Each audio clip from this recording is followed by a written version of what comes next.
নমস্কার বন্ধুরা, আমি রাধিকা নাথ। আমার এই প্রথম মিষ্টি ব্লগে তোমাদের স্বাগতম জানাই। সকাল সকাল স্নান করে এসে সিঁদুর পরে নিচ্ছি। জানি না আমার ব্লগ তোমাদের কেমন লাগবে, তবু একটু চেষ্টা করলাম একটা ব্লগ বানানোর। যদি ভালো লাগে লাইক কমেন্ট করে দিও। সিঁদুর পরা, সীতাতে সিঁদুর পরার পরে শাখাতেও সিঁদুর পরতে হয়, তাই আমিও শাখাতে সিঁদুর পরে নিচ্ছি, গলাতেও সিঁদুর দিয়ে দিচ্ছি।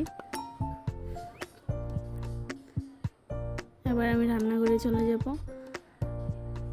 রান্নাঘরে গিয়ে প্রেসার কুকারে ভাত বসিয়ে দিলাম, যেহেতু আজকে ভাই কলেজে যাবে, একটু তাড়াতাড়ি ভাত করতে হবে, তার জন্য ভাত বসিয়ে দিলাম। এদিকে আমি আমার নিজের জন্য একটু চা করে নেব, তার জন্য চাও বসিয়ে দিচ্ছি।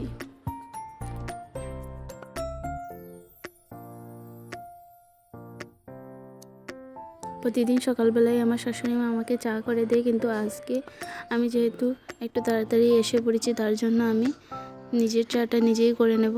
তারপর দেখো আমি একটু জল খেয়ে নেব, কারণ সকাল সকাল একটু জল খাই আমি প্রতিদিনই কুসুম গরম জল খাই, কিন্তু আজকে একটু নর্মাল জলই খাবো, কারণ এত গরম লেগেছে আজকে, তাই কুসুম গরম জল খেতে আর ভালো লাগছে না। এই যে আমার চা হয়ে গেছে, এবার বিস্কুট নিয়ে নেব।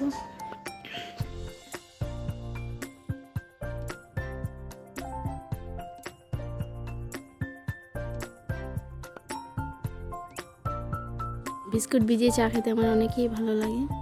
তারপর চাটা এত গরম ছিল যে খাওয়াই যাচ্ছিল না, তারপরে আমি বসেই পড়লাম চা খাওয়ার জন্য। তারপর দেখো আমার বিড়ালও এসেছে বিস্কুট খাওয়ার জন্য, ওকেও বিস্কুট দিলাম। তারপর আমার চা খাওয়া কমপ্লিট করে এদিকে আমি পেঁয়াজও কেটে নিলাম ভাইয়ের জন্য।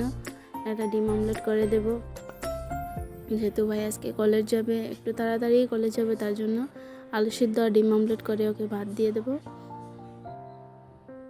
এই যে আমার ডিম ফাটানো হয়ে গেছে, কিন্তু আমি ডিমটা হাত দিয়ে মাখবো না, কারণ আমার হাত দিয়ে করতে ভালো লাগে না, তার জন্য একটা চামচ নিয়ে নিয়েছি, চামচ দিয়ে করব।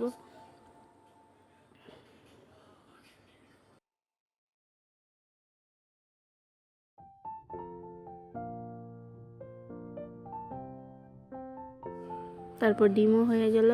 এদিকে বাইকেও ভাত দিয়ে দিয়েছি। এবার আমার শাশুড়ি মার কিছু কাপড় ছিল যা মেলা হয়নি, তাই আমি মেলে দিচ্ছি, কারণ আজকের ওয়েদারটা অনেকই ঠান্ডা ঠান্ডা ছিল, বৃষ্টি হবে মনে হচ্ছিল, তার জন্য কাপড়টি শুকিয়ে গেলেই ভালো। ভিজা কাপড় রাখলে আবার ভালোও লাগে না, তার জন্য একটু তাড়াতাড়ি করে কাপড়টি দিয়ে দিচ্ছি। তারপর আমার এই ছোট্ট ব্লগটা যদি তোমাদের ভালো লাগে তাহলে লাইক কমেন্ট করে দিও। Tata, bye bye.